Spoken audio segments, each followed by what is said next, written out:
Zoom, that's for sure.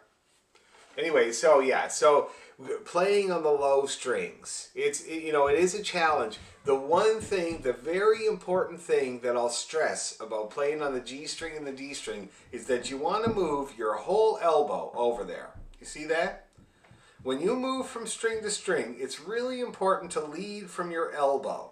If you start to reach across the strings with your hand, look what happens. It's totally deformed, comes down in a weird way. Okay, not the usual pressure or the usual hard point to your finger because you're reaching across the fiddle. See that? Very important to get that whole unit. So you picture your hand like the typewriter things. Remember those? Right? So the whole typewriter thing is moving. See that? So you move like this. And that's why it's so important to have absolutely no pinching power with your thumb and forefinger, because if you do, really hard to do that. It's like it wrenches you and it makes you go up the neck of the fiddle like crazy. See that? So yeah, so lead with the elbow and then your fingers are going to be over there ready to drop down. You see that? Like just they're right over the string, and it's really no different from playing on the A string. For some people, they got to crank that elbow right over. Like I've seen some players and they're like, they tuck it right over there to get really over the strings. And I have to say that I do that too. If I have to do any fancy finger work or left hand ornaments on the G string, I got that elbow like over there all the way. Because I don't want to be touching the D string. I don't want to be a flat part of my finger. I want to be over the string. So that's what I do. That's the first thing I'll say. The other thing is string crossing with your right arm. So you described touching the D string the whole time you're trying to play the G string, right? And that's just a simple matter of not getting the pinky and the third finger kind of up in the air enough. See that? So you're on the G string, but you're really still kind of hanging around the D string. So if I do this, then I go right over there. See that? Not even close to that D string at all. So the way that I change strings is this. Remember bow push-ups? I'm sure I showed you bow push-ups, and if I didn't, I'm terrible. Those are bow push-ups, right? And that's kind of how we get from string to string, is like that. Not like this. This is how you touch strings you don't want to. That's the funky chicken. This is how you move from string to string with absolutely no effort. Really quick and accurate and easy. And if you want to practice it, down on the A, up on the G. With no sound on the D string. And using no arm. Watch me do it.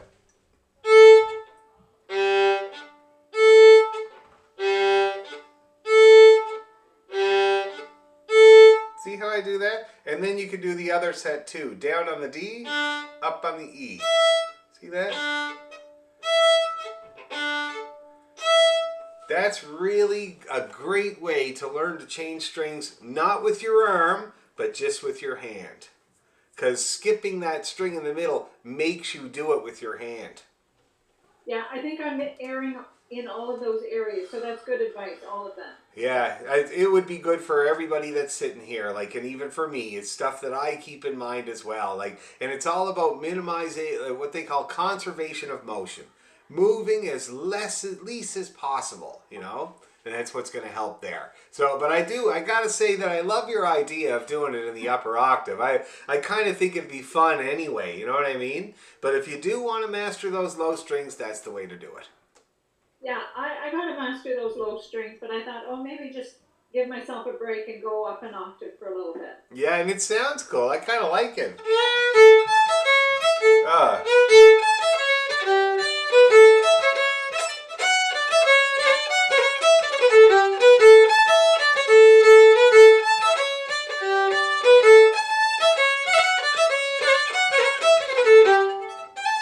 Oh, but it gets hairy up there. So, but you could just go. You could stick to the regular melody when you get there. And then the second part is basically all on the upper strings anyway, right? Yeah, so it's not a bad idea there, Sue. Alrighty, shall we get warmed up? Let's play a nice scale or something like that, the best one you've ever played. Let's start with a G major for a change. and then we'll do something else. I'll take a key request. I'm going to turn my old tuner on here, because I haven't played yet today because of moving.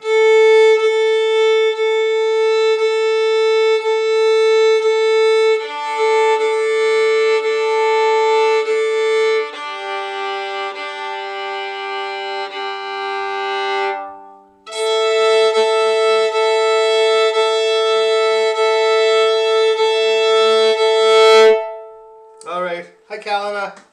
And hi, Pearl. I can't see you, but I know you're there because I heard you talking earlier. Okay. Ooh, nice there, Jay. Hey, that was pretty good, man. That was pretty accurate, I gotta tell you. Okay, I'm gonna mute everybody now, and we're gonna play G major. Best one you've ever done. Ready, go.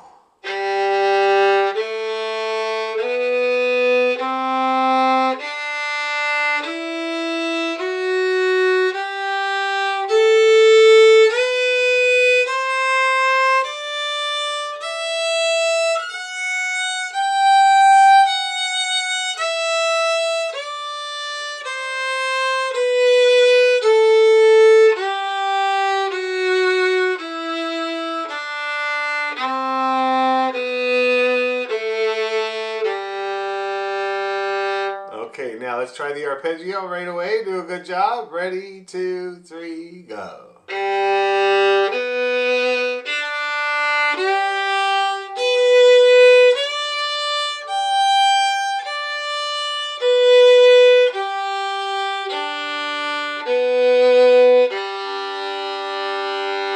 Okay, how's everybody feeling about G major? Anybody having great difficulty, or did it go pretty good? Pretty good? Let's go faster. All right? Let's do it about this fast. Now, you might find you go flat when it gets faster, so just apply a little bit more finger pressure preemptively, okay? 1, 2, 3.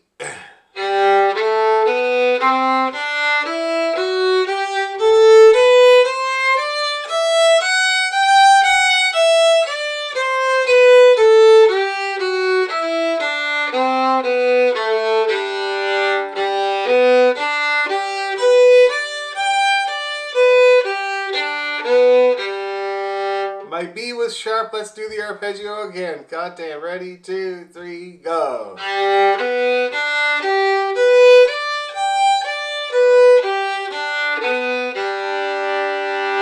All right, how did that go? Mine was brilliant.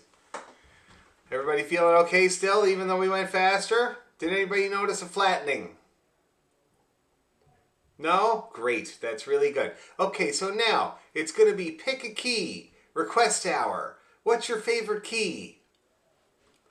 Anybody have a favorite key? Shout it out. D. D. Good man there, Jay. So we're going to do D major, and we do it in the extended way. We do it kind of in an octave and a half. All right? So we're going to start at D. We're going to go all the way up to high A, and all the way down to low A. Okay, let's do it nice and slow to start with. Ready, 2, 3, and...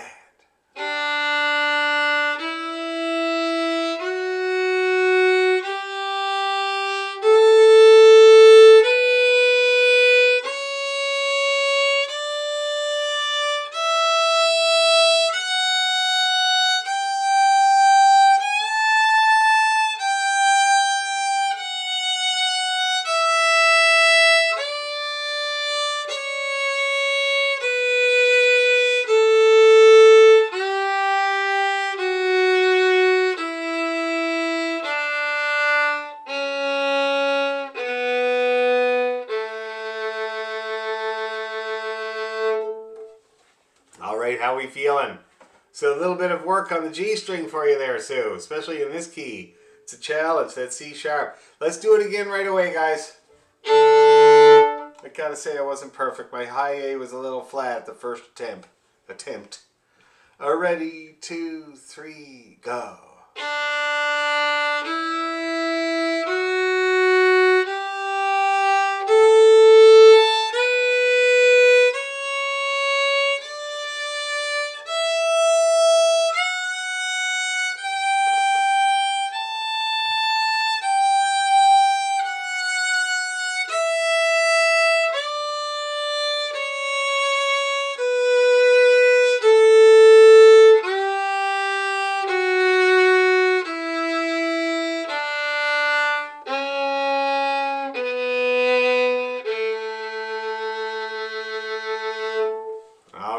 good, pretty good. People feeling good about D? Let's try the arpeggio. Starts on low A. And then it's D. Okay, let's try it. Ready? And...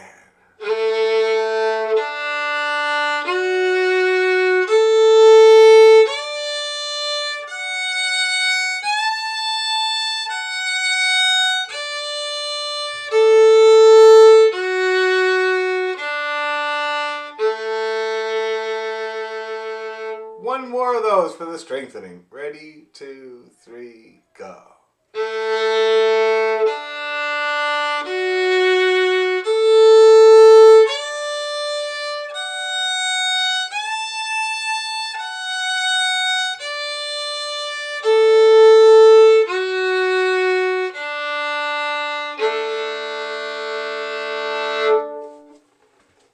All right, everybody feeling good about D?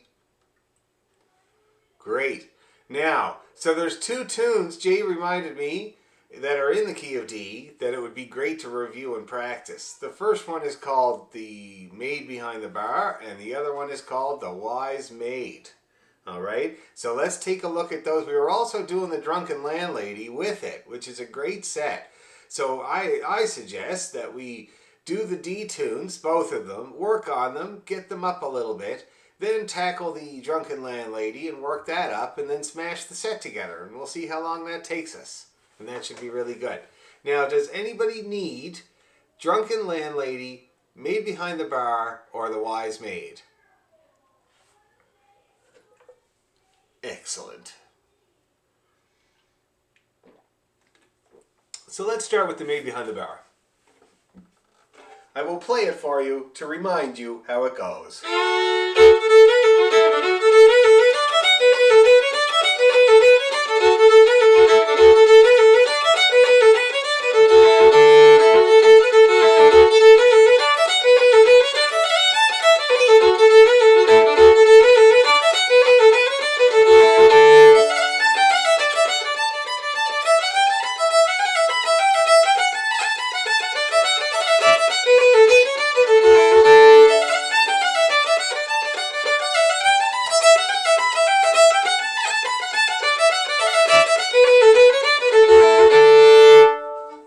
Coming back.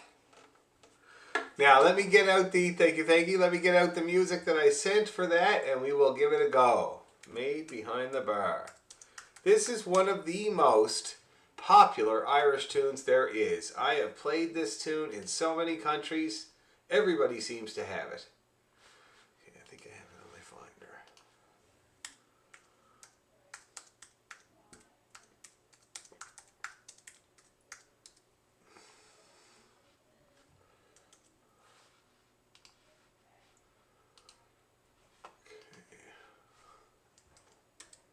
There we go.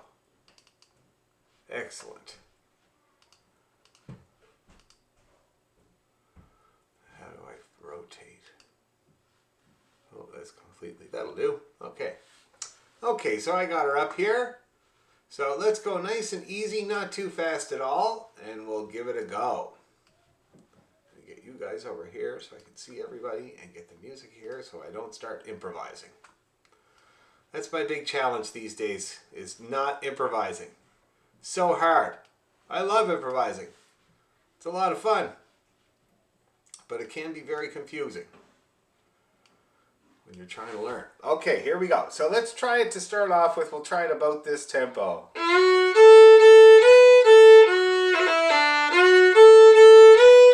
Just about there, okay? We'll do it a good couple of times before I ask questions and we try to improve bits and pieces. So let's give it a go. 1, 2, 3, and...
pretty happy and hunky-dory there at that tempo. How's everybody feeling? It's been a long time since we played it. Are there any problems or bits or pieces that you need to figure out?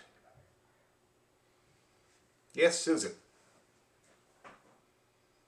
On the second part B, I have trouble going into the second bar.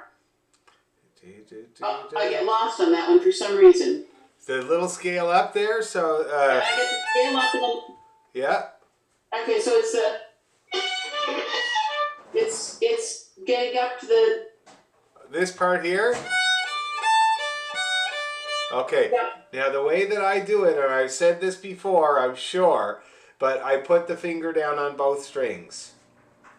Okay. So for the first, see if you can get a good shot of my hand here. Yeah, good. So for the first one, I just have my finger on the A string. But then I do that. See that? I flatten it out. The A string. No. My third finger is on the A string. I'm playing a D. Okay. And then Okay. and then to play the A, I flatten it out. And now I'm playing an A and a D. See that?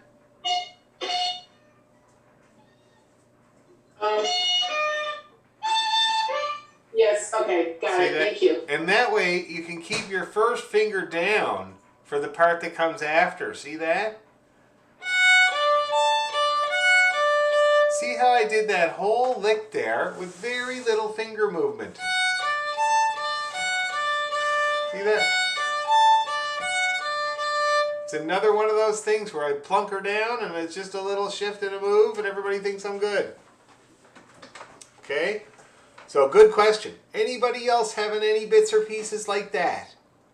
That was a great question there. When you do that move, it makes that much easier.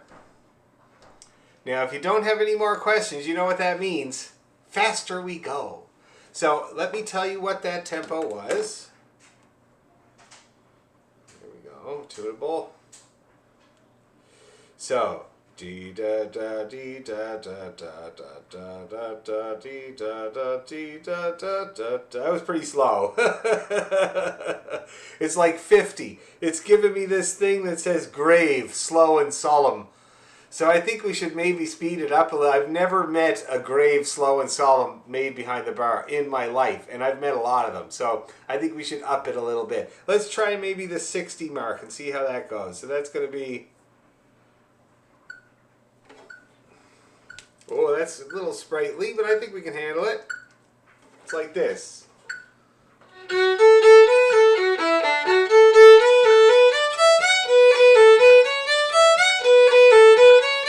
Think we can do it?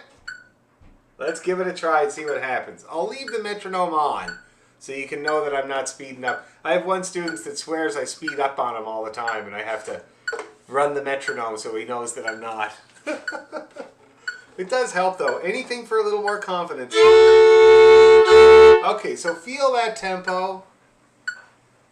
Get your body into it.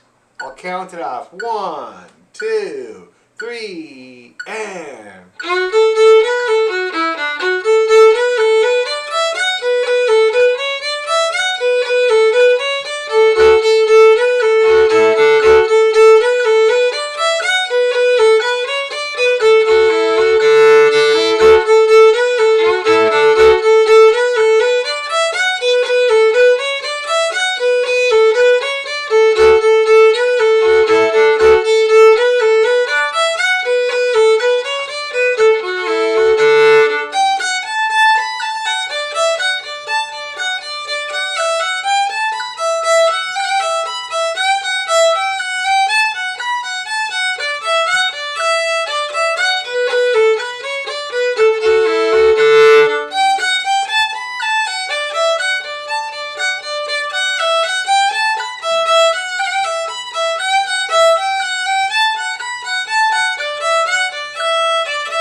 Now, how did we do at 60? Yes, Susan.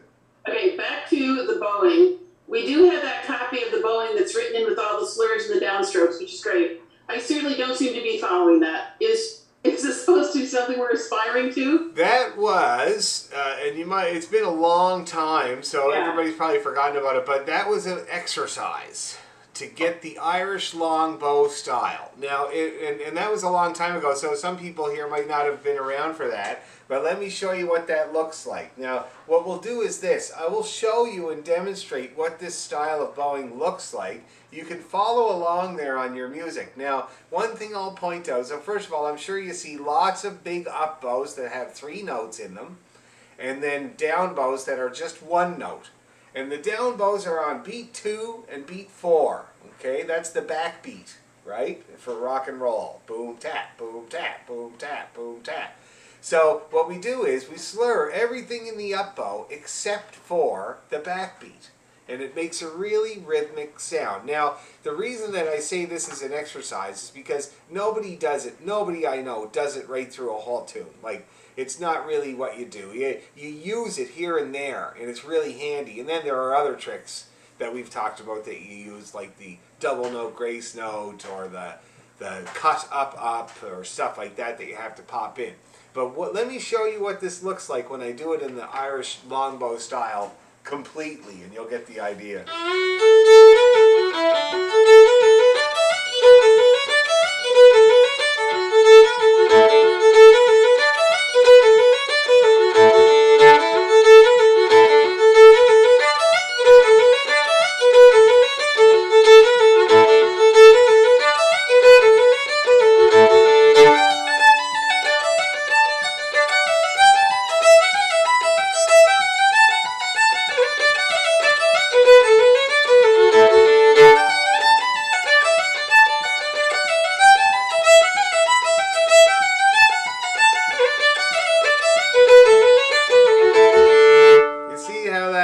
There. You hear the heavy backbeat. It pops out like crazy whether you want it to or not.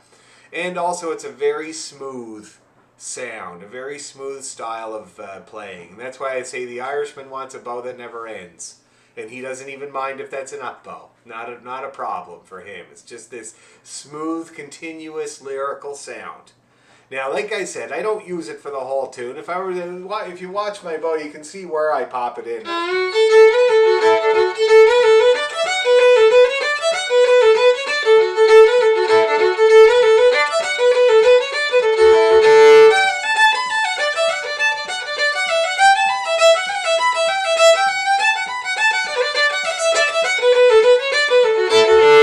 So I'm sure if you were paying attention, I know it was going a little quick, I'm sure that you could notice how it comes in here and there. And it's a really handy connector of phrases doing the longbow style. Okay, so we'll look at that sometime, but if you were wondering what those big slurs in there are for, it's just an exercise to get you into the longbow style. The other reason that I get most adults to do this is because it forces you to belt out the backbeat, which most people in North America have a problem doing. You know, they can only do it for so long and then they turn it into the downbeat, you know. Even if you're just trying to clap along to the backbeat, it's hard for most people. So this bowing style forces the issue every time. And in so doing, it puts a little bit of it under your arm and it seems to really strengthen that groove feeling for whatever bowing you're doing. Okay, so that's what that is. But for now, you can just single bow it. And I grew up playing this tune in Cape Breton where we didn't do those great big long up bows, and it sounded like this.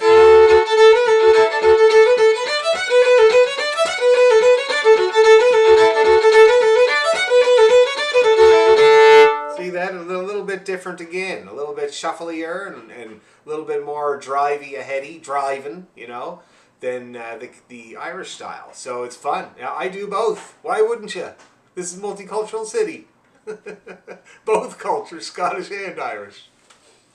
Anyway, okay, so that was 60. Shall we try it again? See if we can fix up anything that went wrong. Okay, at 60. I'll put the metronome again. I think it's really good. Okay, so feel that rhythm. and we'll do it. 1, 2, 3, 4.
All right, did that go better?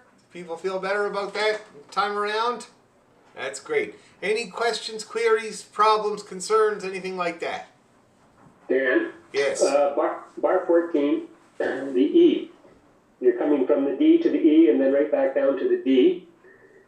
And do you play that open E or do you play it with your fourth finger on the D string? I use the open string there, Jay. I'm a big user of the open string rather than the fourth finger because the open string is louder and more body than the fourth finger, which is much more warm and soft, right? Now, sometimes I use it in a pinch, but I wouldn't in this case because I can do a little ornament on it. I can do a little grace note. See that? It's really nice little, very simple. That's all it is. And so that's why I use the open string there. Okay. Okay? Little grace note. Good question. Anybody else have any problems or anything about this tune? We will move on to the Wise Maid. Let me find that. Oh, there's all this Newfoundland music on my desktop. The Celtic Orchestra is learning a set of Newfoundland jigs. It's really fun. Okay, Wise Maid.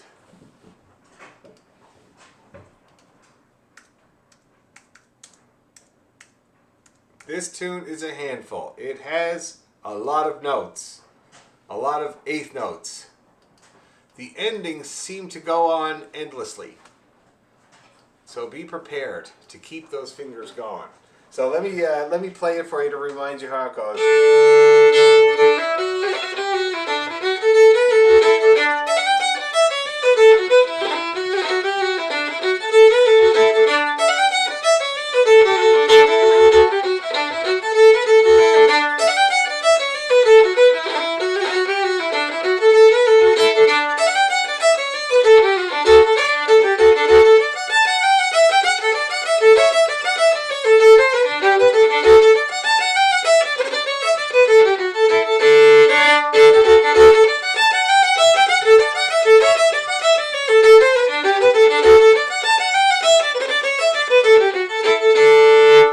Great tune. I love this tune. Okay? So that's what it sounds like.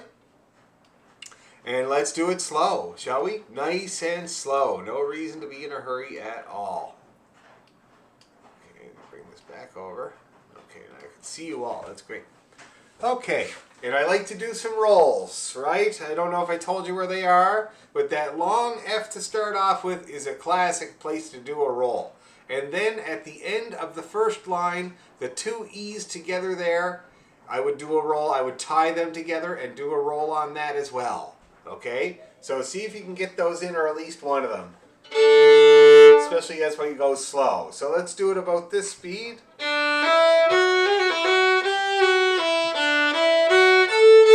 1, 2, 3.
Lots of string changing there in the second part of that tune.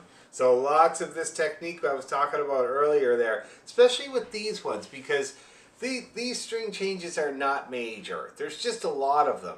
So it's only E to A. That's all it is for the first bit there. And the second bit is only A to D. See that? It's not really a jump. It's just that it's repeated.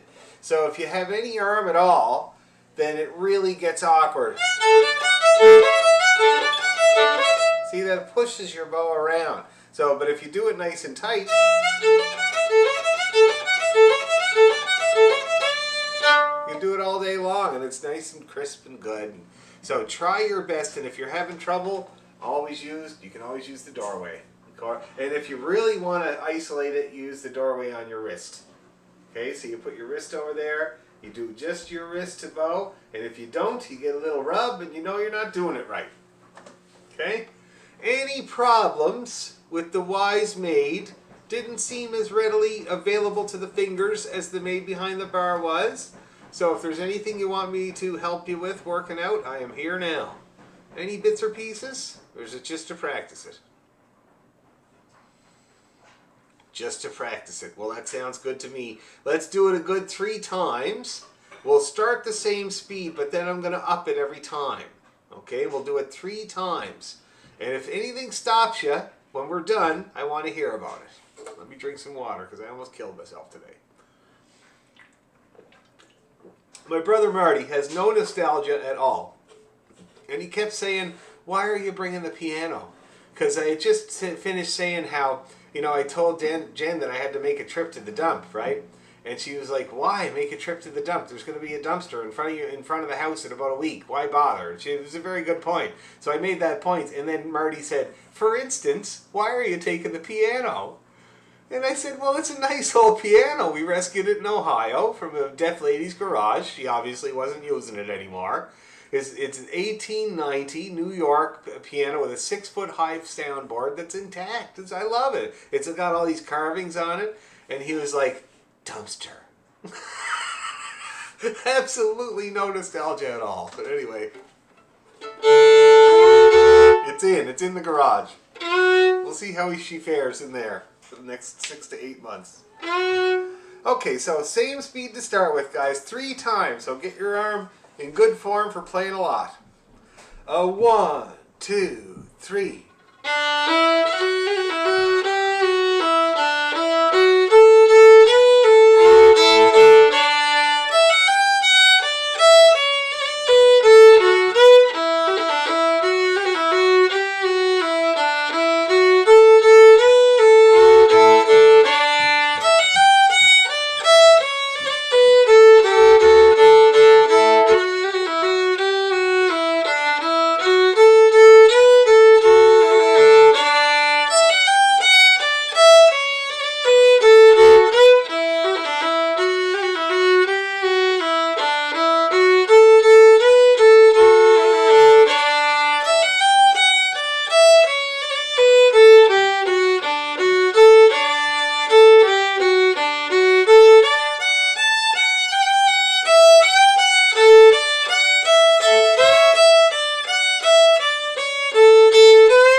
coming.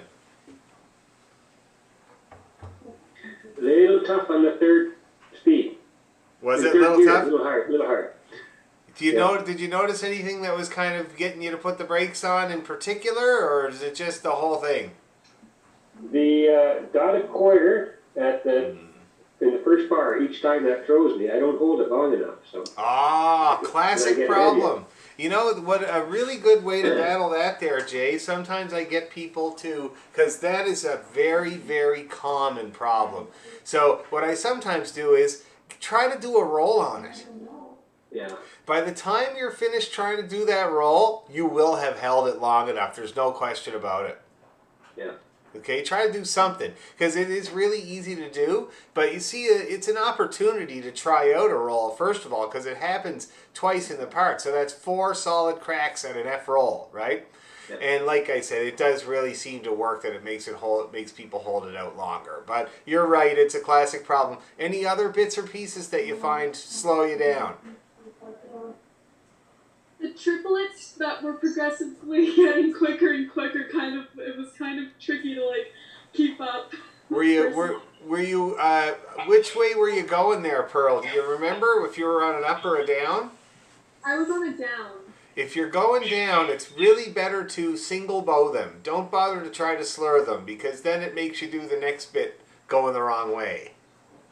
I'm just going to make a note of that. Thank Yeah. you. Now I'm just going to look, because I have a rule of thumb for triplets. If I'm going down, I single bow.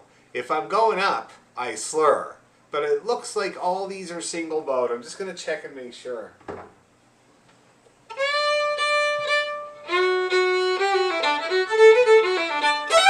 That one is an up. The way I do it, anyway, the way I'm bowing it. So it's a down for the D and an up for the triplet, and I slur it. See that? And then it's good to go for the next part. See that? Now see if it's the same. Also an up bow slur there. Okay? Now let's see about the second part. It's only in the very end. Now that's a down bow one there. And I'm single bowing that one in the second part. That might help you a lot. If the triplets were getting hard when we went fast, that might help you a lot. What was the final metronome setting, do you figure, on that last round? That we were just doing? So it was kind of like da da be diddle diddle da be diddle diddle diddle diddle diddle diddle diddle da ba diddle da 75. Woohoo! Now that is a clip. Jeez, didn't realize I took it that fast. I'm glad I did though. Going fast always shows up the things you have to work on, you know? Might be a bit painful, but then you know what to work on, like those triplets or like that dotted quarter note. And the next time you do it, you might not have those same problems. Any other very good questions do you guys have about this tune before we try it one more time? And we'll do it at 70, okay? I'll take a little pity, and we'll do it at 70. And I'll run the metronome so you know I'm not lying. Any other questions or problems with Wise Maid? Okay, and I don't have to tell you to work on your rolls, right? This has got a good couple of rolls in them. Very good to work on them, get them good. The thing with the string changing, and just in general, thinking about the story of the poor wise maid. Or the not poor wise. I don't know the story, I have no idea, so you can make it up. Okay, let's do it. 70, right.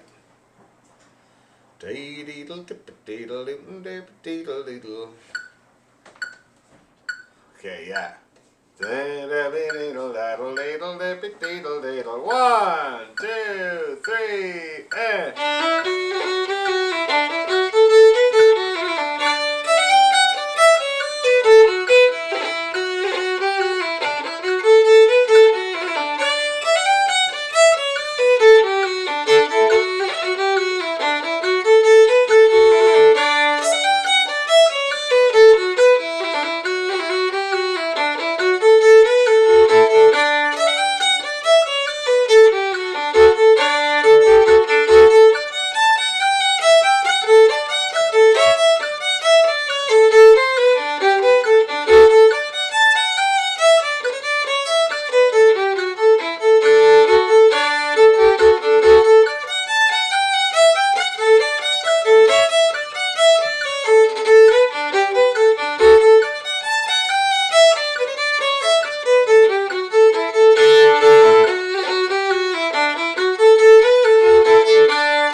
out there, Simone.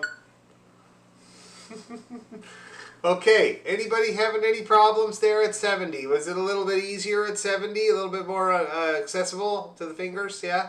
Okay. Any problems you need to ask about at all? Now's the time. No? Okay, so let's get the drunken landlady then, shall we? Bring it up here. Drunken. I had a few good nights with some drunken landladies at their bar where they lock the musicians in for the night because they like the tunes. And they start pouring beers for free as well. It's very nice, a lot of fun. I had one here in Toronto that was great at a really great little pub in the East End called McCarthy's. Great little pub. Maeve McCarthy owned it. I don't know if it's still there. But, it was me and a flute player and another fiddle player, and she was enjoying it so much. So she locked the door, and we played music until about 5:30 in the morning that night with the streetcar going by the whole time. It was so much fun. Now let me see here. Where is the drunken landlady? How am I not finding this tune?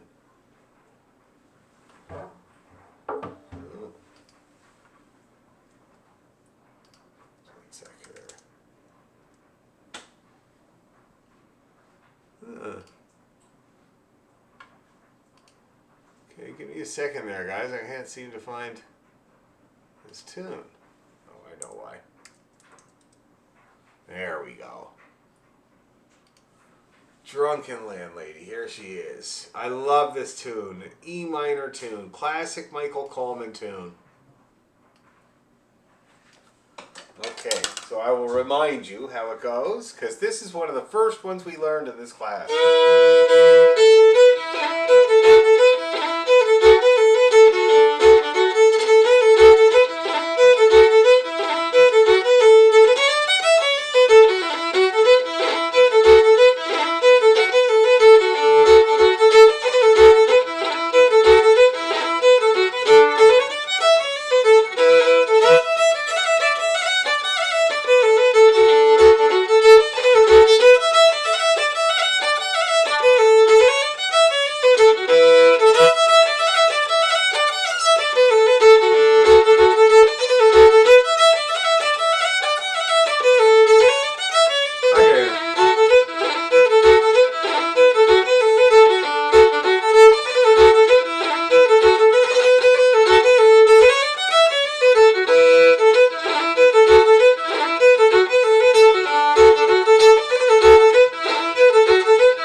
Everybody remember that? Great little tune there with up bow rolls. Okay? So we got some up bow rolls. That's how you do that. So that's where it's got the two E's with the little squiggle over them. That's where you tie them together and do a roll. Now you don't have to. You can also do a cut. Totally works just fine. Or you can just do, of course, a long note. But if you wanted to do it the proper style, it would be a roll. And such a nice lick. Such a classic Irish lick, that little combination there. So anyway, so we got that. I don't think there's anything else to report in this tune, except a little bit of style and bowing. So why don't we give it a shot nice and slow there, everybody. Let's try it about this speed.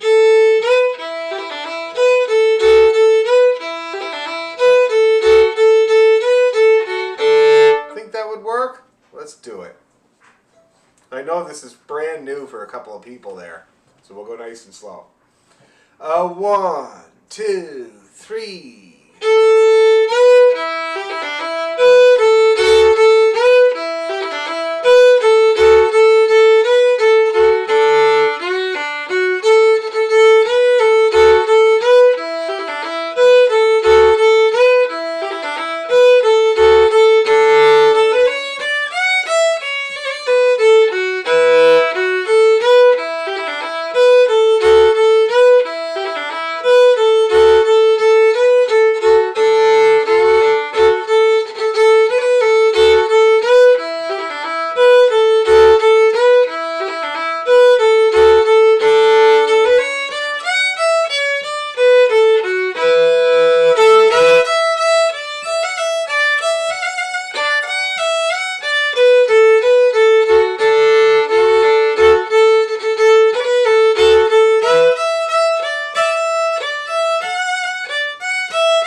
well, that looked like it was going pretty successfully. Anybody having any issues with the drunken landlady at all?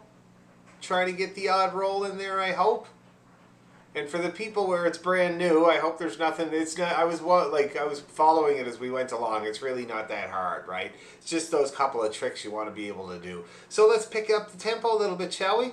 Let's do it. We won't do it at 70. Let's try it at the old 60. It's comfy. So deedle diddly daddle davo deedle diddly daddle dumpy daddle daddle do. Yeah, that'll work. Let's do it. If you have your rolls, some of them should actually snap properly at this tempo. All right.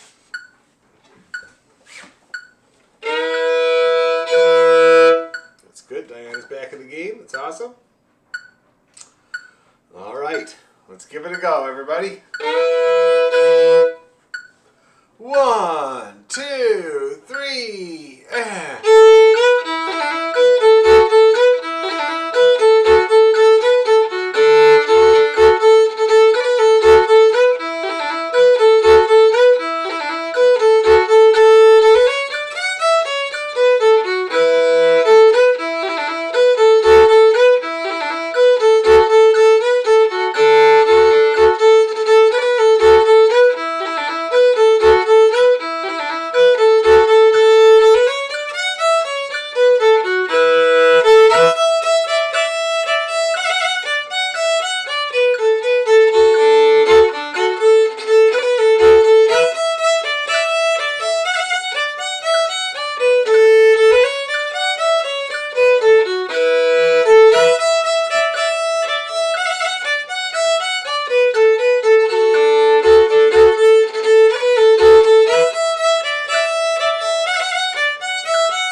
One more.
Little faster.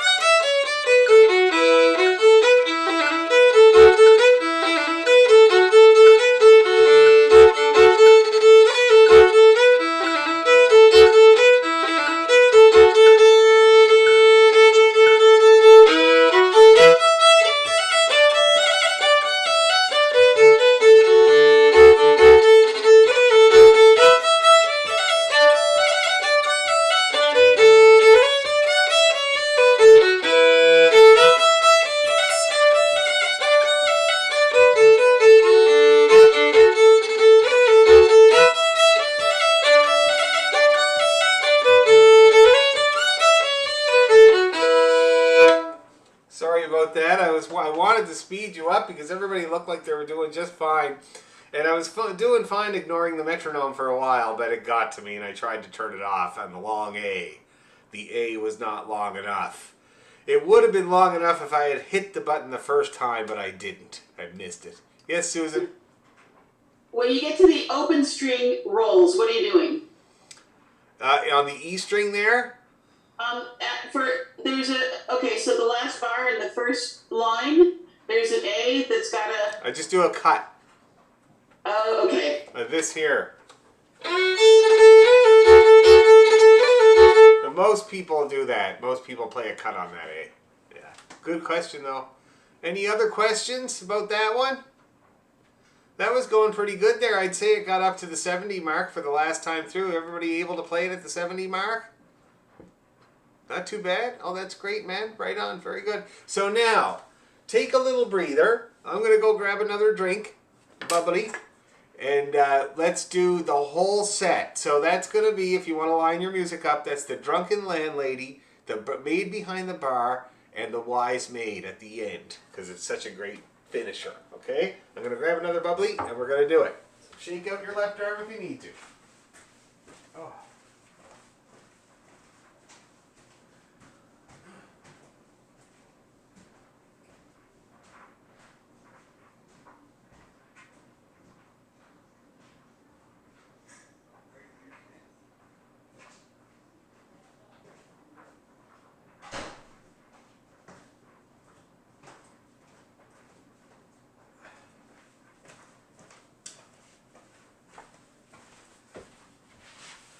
Alrighty. Ah, yes. Hydration's good. Okay, 3-tune set in the Irish style. Let's not do them 3 times each though. At this tempo, it'll take us approximately 7 to 10 minutes to get through the set if we played them 3 times each. And I don't think anybody's got that much right arm. So let's do it twice each. And let's do it up at the near the 70 mark. I won't run the metronome, but I'll show you what it's going to be like. So let's see.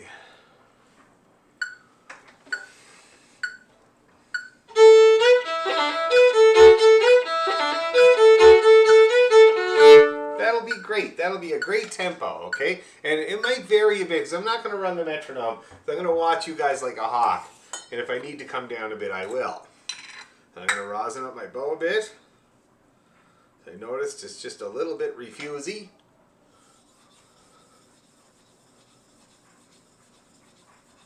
There we go.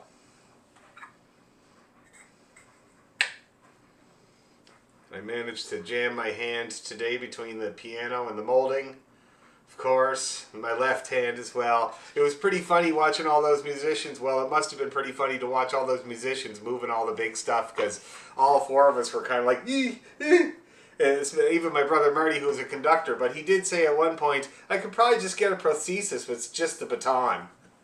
You know, just wave it around. Okay, here we go. Whole set.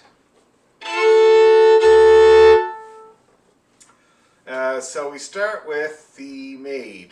No, the drunken. Start with the drunken, into the maid, and then the wise. 2 times each. 1, 2, 3.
handful. That wise maid is a handful. There's no question about it.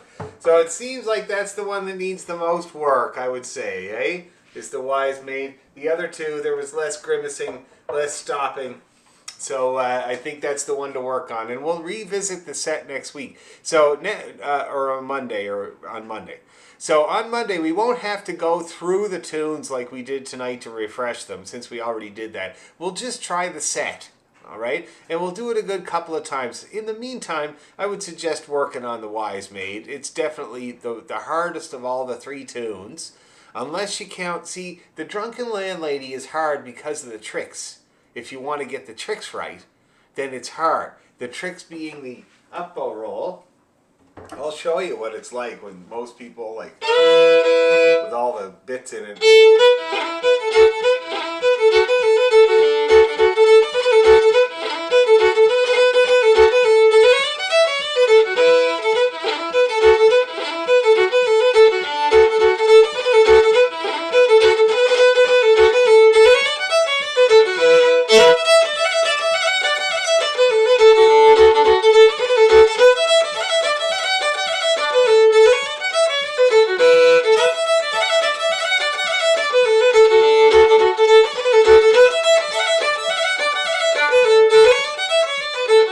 That's with everything in.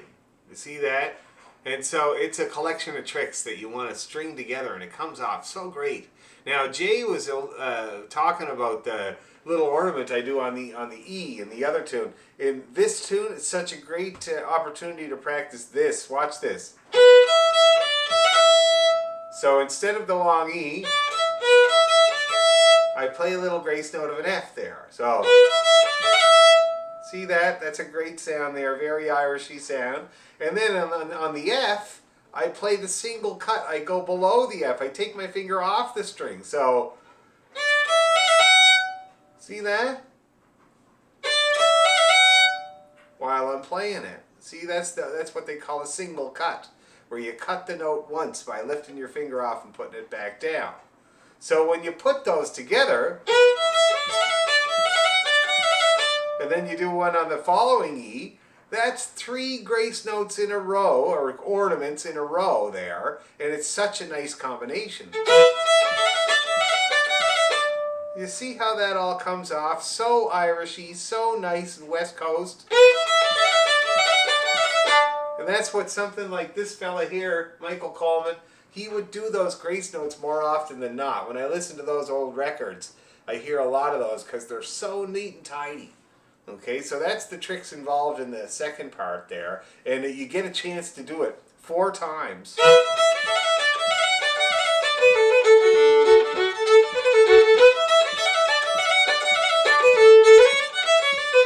And then all again. See, that's a very good opportunity to practice that combo. And then in the first part, I'm doing the roll. So, but then the second time, I learned this off a flute player from Chicago, from Detroit. He lives in Chicago, Sean Gavin, and I love it. And it's an ornament I keep going back to. So he goes like this. And then, see that? So instead of, what is the music here? Dum da dee da da da. Yeah, instead of this, he plays the long B roll and then 2 B's with a grace note between it.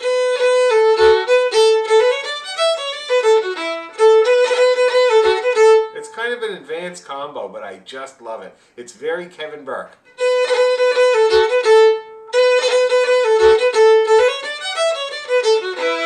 So those are the tricks in the Drunken Landlady, okay? And if you know, it might be a little bit much right now, but you can go back to the video if you want to really get them, and we can try them again next week. But so I would put that tune as being actually the hardest if you want to do the tricks.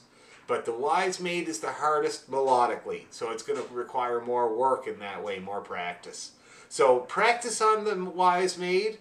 Touch on a couple of the ornaments on Drunken Landlady to get that one challenging as well, and we'll try that set next week, okay? Now let's see, let's do another blast from the past, maybe some jigs. Oh yeah, the stool of repentance. Let me find that business.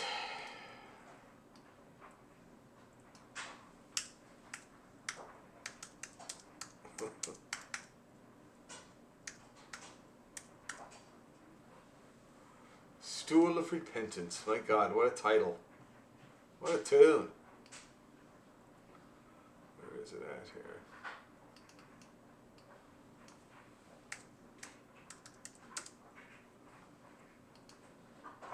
Here it is. Oh, in Sandy's book. That's where we're getting it out of. I'm going to get out the paper book so I can see all you guys really well. I think it's in the very first section of the book.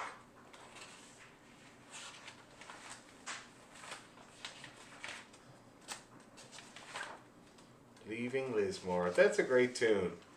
Have I ever showed you guys that tune, Leaving Lismore? Oh, it's a great tune. It's an old one. It's not very hard.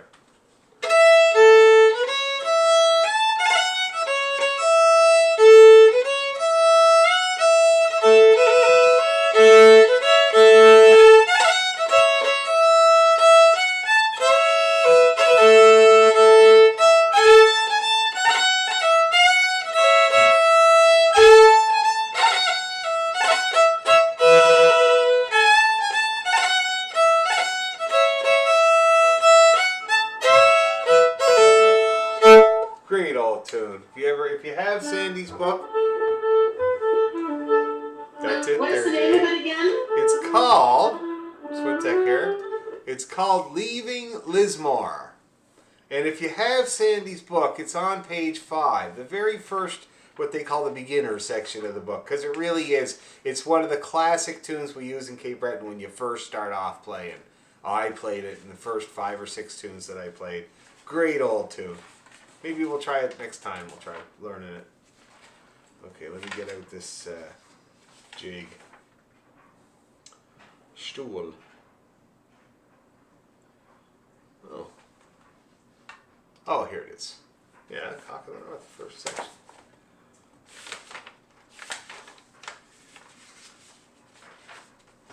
Why am I not finding this tune? Here it is. Oh my God. Okay. Okay, I got it. So now, let me play it for you a couple of times. Who is this tune completely new for? Never did it. Never heard it. Or at least never did it. I've never heard it before. Pearl has never heard it before? Okay, good. So I'm going to play it for you a couple times. It is not hard, Pearl. I'm sure you're seeing it there now. It's very, very simple tune, but it's really fun.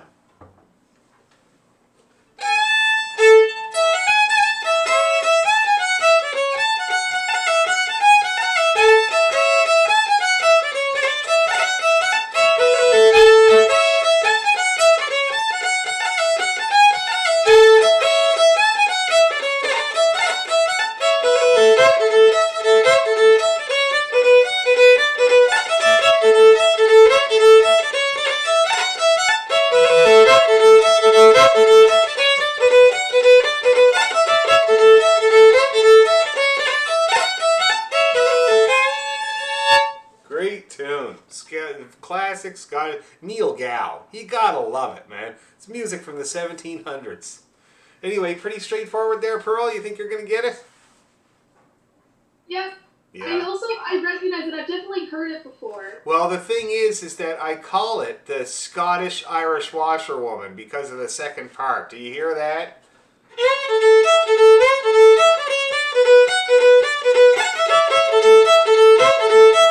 But now it takes a drastic Scottish turn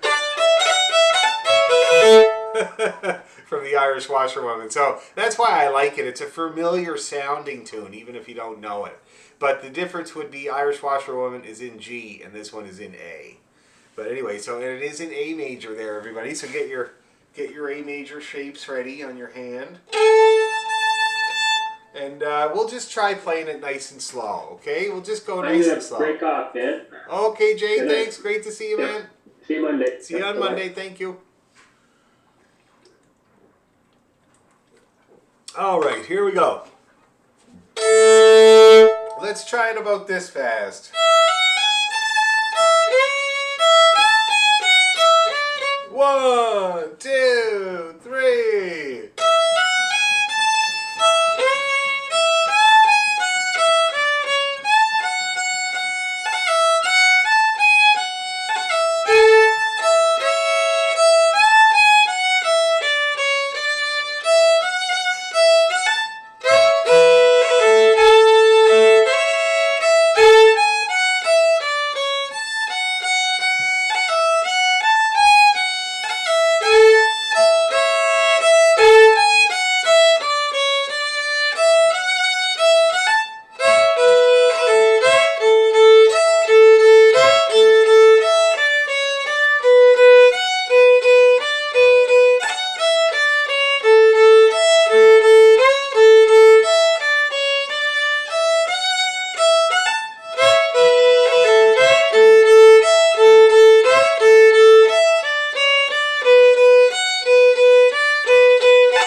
Okay, everybody feeling good about that? No problem. Say, how you doing, Pearl? You getting it all right? Pearl. She might have gone for a burger at McDonald's, like she was talking about before. My audio keeps cutting out. It's okay. How are you doing with the Stool of Repentance? I'm liking it. I'm gonna be honest. I looked at it earlier in the Oh, book good. because you sent it to me earlier, and I'm gonna be honest. I really like it because it's not too fast, but it's fun. Oh, that's great. Excellent, excellent. Now, everybody see the tune? Oh, you don't. If you do have Sandy's book, the tune on top of it is called Cock of the North. I'm sure a few of you have played it, but that is a great one. If you want to learn it on your own, it would take you 5 seconds to learn the tune, and it is one of the classic Cape Breton tunes, and we could do it with the Stool of Repentance. So I'll play it for you before we're done. But if there's no questions or problems, I'd like to go a little bit faster. So I'd like to go about maybe like this.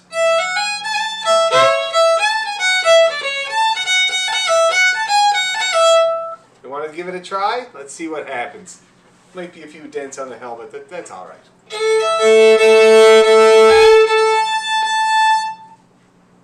No dents on the rental house.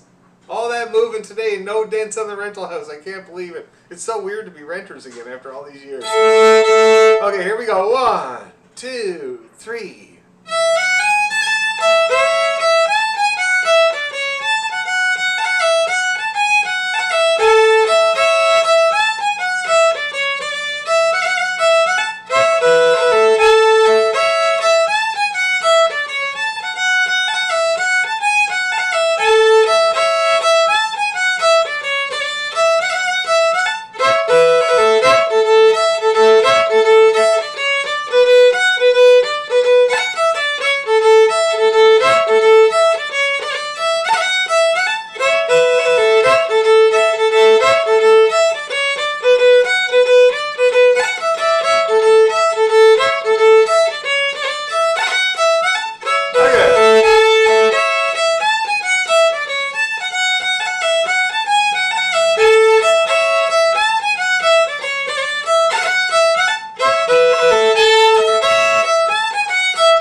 clip, and everybody looked cheerful and happy playing it at that tempo, which I just love. So it tells me you're not having too many problems. You know, I'm really encouraged by the fact that we're doing the orchestra rehearsals half in person and half at home. And for years, I had no idea how everybody was sounding or kind of developing if they didn't send me, you know, a video of their playing or something. But I have all these people with me now in person, 25 or so at a time, and they sound way better than I thought they were going to with being on Zoom for a year. It usually only takes, say, 2 times through a scale to improve everybody and get them up into tune, and then as we carry on, it's much better. So I'm thinking it's good, you know? I only have looks to go on, but the fact that you have to make it work on your own, I think is really working out. Now, before we're done for the night, because I don't think I can move my arms anymore this evening, even to feed, I might be able to do a bit of this here, that's about all. So before we finish off, I'm going to play you Cock of the North, okay? Just so that you get a sound of it. I'd love you to take a look at it this week. If anybody needs the music, just let me know and I'll send it. But I think it was on that sheet that I scanned and sent out. So I'm just going to play it for you.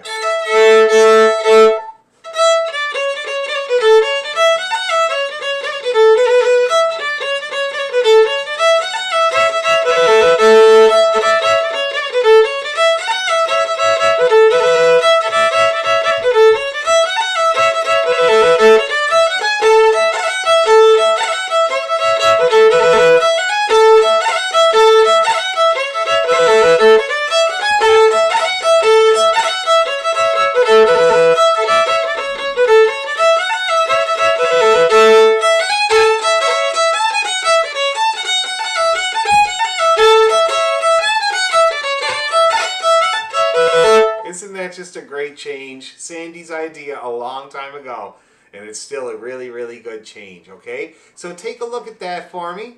Anybody wants to send me a video? You know, we've been at it for a while now, and I'd love to hear how people are improving, or if you feel you're not improving, then I'd love to hear that, because then I can help.